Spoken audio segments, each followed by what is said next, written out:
couple of years ago, the Chiefs were bracing for the possibility that Andy Reid was going to retire. Right. I know that Right. because they were exploring their options as to who was going to replace him. And people, oh, you're making it up. Okay, fine.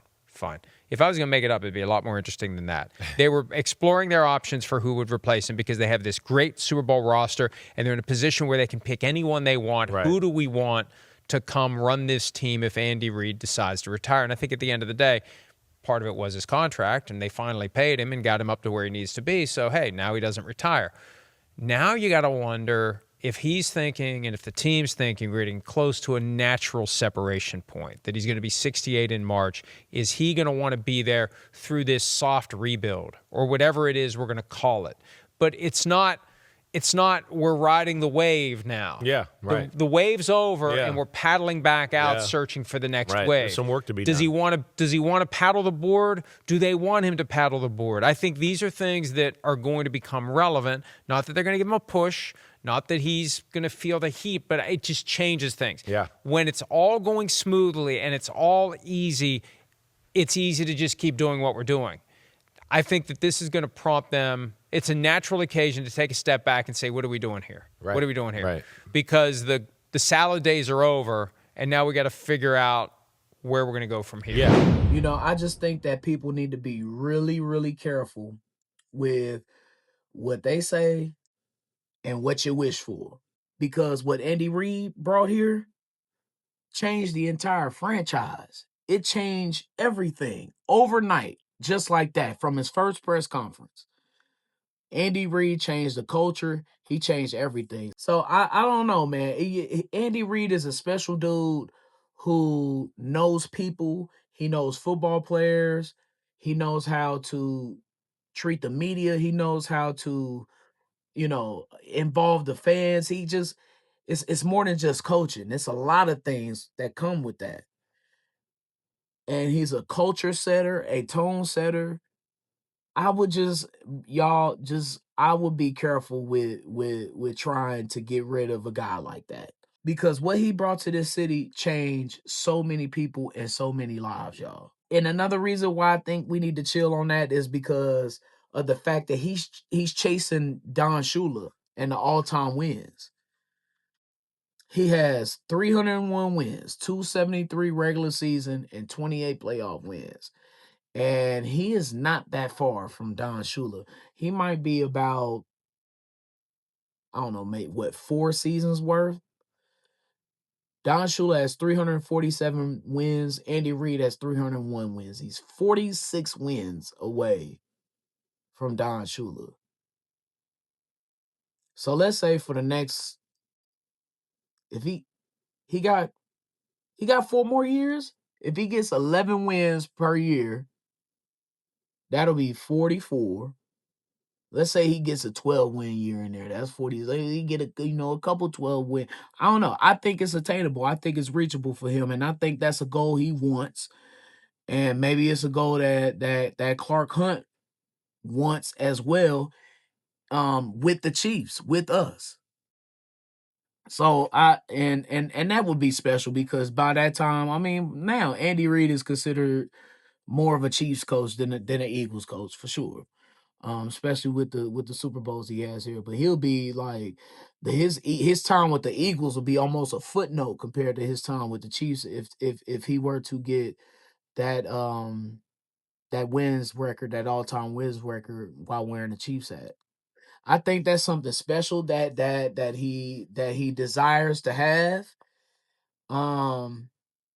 So I don't see I see big changes coming, but not a change like that. Not a change like firing Andy Reid. Nah, you don't do that, man. Absolutely not. Not right now. I'm not saying that there are no issues with what's going on with his staff because there are major issues. That offense is broken. It looks terrible. Like there's no reason why a Patrick Mahomes led offense back-to-back weeks have a 10-point game and a 13-point game. I don't give a damn who they playing. If it's the 2000 Ravens, it shouldn't be like that. So, Andy Reid has to evolve. He got to switch it up, fam.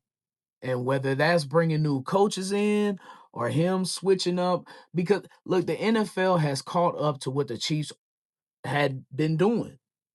They're there. And now the offenses have changed once again by the blink of our eyes.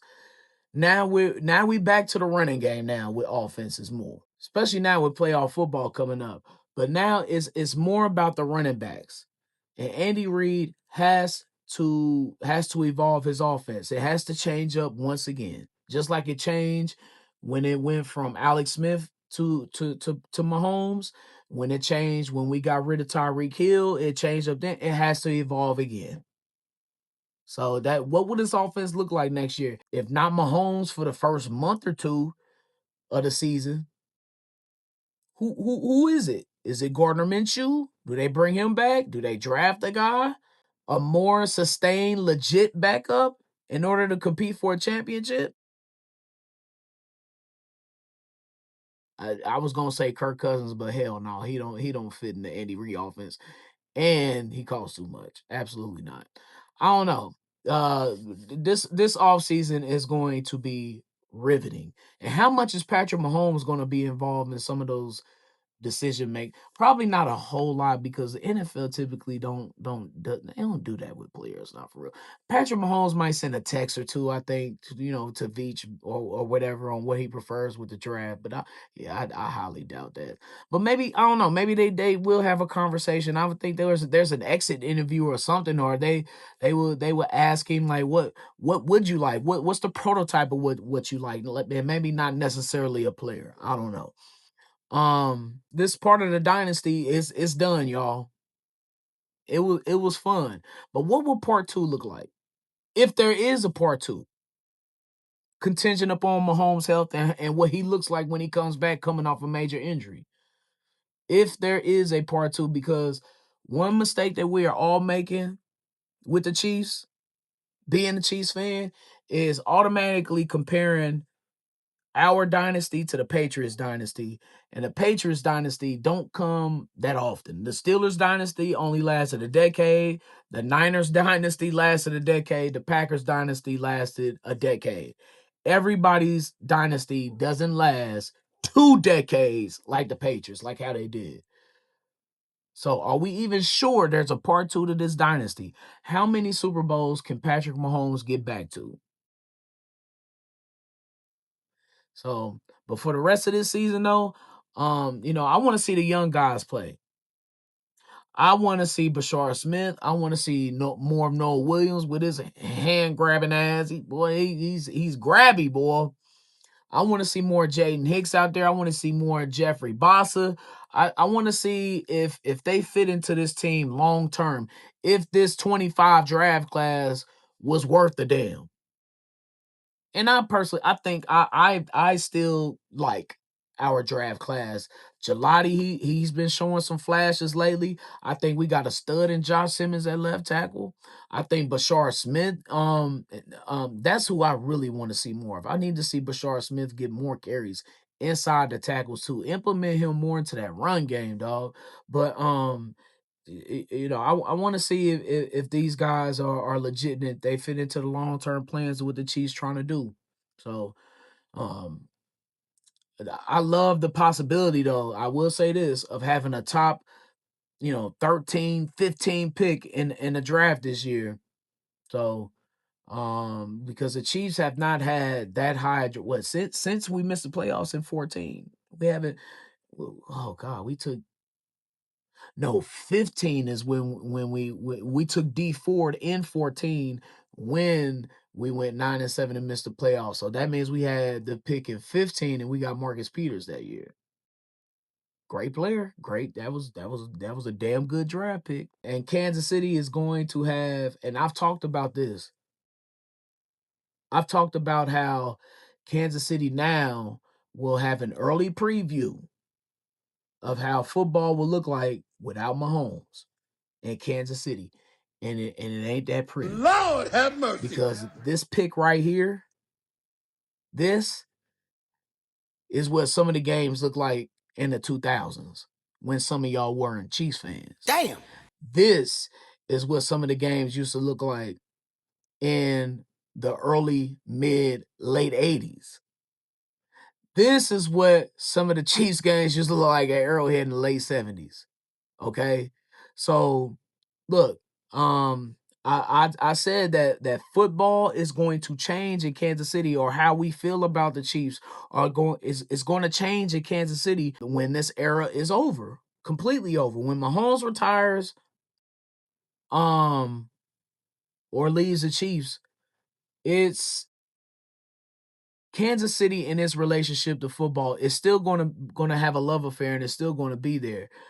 But that old 90s shit, the 2000s shit, 20 teens too, where people are out in the cold, rain, sleet, snow, and the Chiefs are an average football team or below average football team, and Arrowhead still being packed, or wherever we going to still being packed. Them days is over. I'm telling you, they may come back later, but for now, them days gonna be over, fam. They're not doing that no more because we done messed around and got spoiled. We done messed around and seen what a franchise quarterback and a functional team looks like. And we ain't taking nothing less than that. We ain't doing that no more. I'm telling you, not for at least for a long time. It might be a new generation of new Chiefs fans in 40 years or something like that, and and maybe it'll happen then. But man, if the team is not competitive and not a Super Bowl caliber team, it ain't no more of that old 90s Arrowhead stuff. It's going to be done. And like I said, if they go to the Legends and the personal seat licensing and all of that, and you kind of price the average Chiefs fan out of tickets, buying tickets, good luck. Good luck.